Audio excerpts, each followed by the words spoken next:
We live in a country full of fools.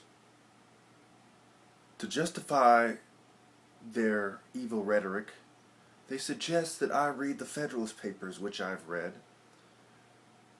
They suggest that I ignore the majority because they say that the Federalist Papers refer to the tyranny of the majority.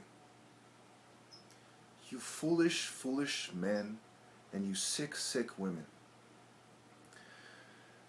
The majority of people believe that there is a structure.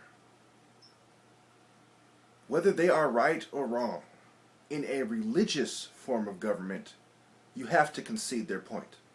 Period. Whether it is Christianity, whether it is Islam, whether it is Judaism, whether it is Buddhism or Hinduism, as soon as you have a religious form of government, you have to concede the point of the religious majority. If you want a democracy, you still have to concede the point of a religious majority. Even if you want a socialist nation, you still have to concede the general, universal religious values of the religious majority. Regardless what type of government you want,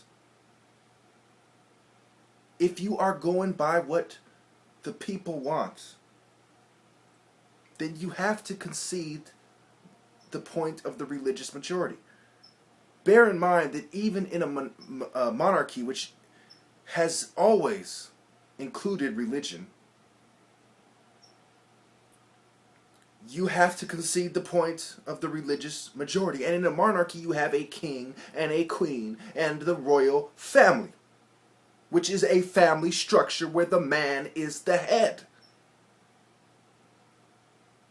So I don't understand where people think it's acceptable to be manipulated, coerced,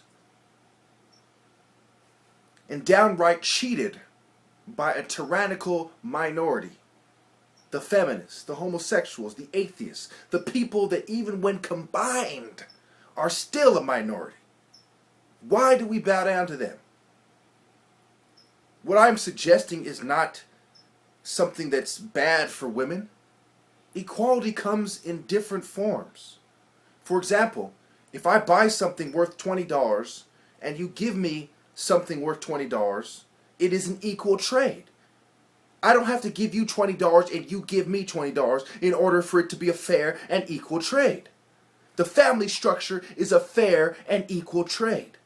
I have even suggested that women who do not have a husband, whether they have a family or not, should receive equal pay. But it was not enough for these demons.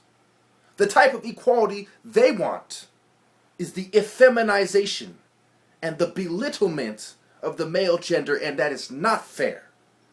The type of government they want is where a minority of radical feminists, radical atheists, and radical homosexuals determine what is socially normative, and that is not fair. Down with the fucking shrinks who have been brainwashed by homosexuals. That's why it was removed from the list of mental disorders. That's why there's so many female psychiatrists out there. Because this is feminist, this is homosexual, this is atheist bullshit, and they are the minority. So how dare they come at us about what is socially normative? What is socially normative is to be a devout religious person. And all those who claim to be religious and have sold out are not Christian, they're not Jews, they're not Muslims, they are revisionists and apologists, and there is no place for them in heaven. Either you are a fundamentalist or you are not religious, you are just believing silly superstitions, so to speak, and your own version, which is false, a false doctrine. You are a heathen, an infidel, an apostate, and a fool. And even when you consider the bootlickers who have sold out their religion, even the feminists, half the time, there is still a family structure. And I am not going to apologize for a patriarchy, quote unquote, when there is a religious patriarchy. The prophets were mostly men. The Father, the Son, the Holy Spirit. Muhammad, the prophet. Moses, the prophet. Am I supposed to apologize for the biblical patriarchs? No matter how you look at it, the whims of Palo Alto, Seattle, Berkeley, Santa Cruz, Hollywood, London, and parts of New York, etc., should not control the entire nation.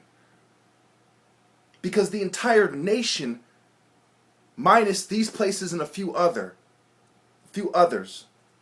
are the stronghold for the religious majority.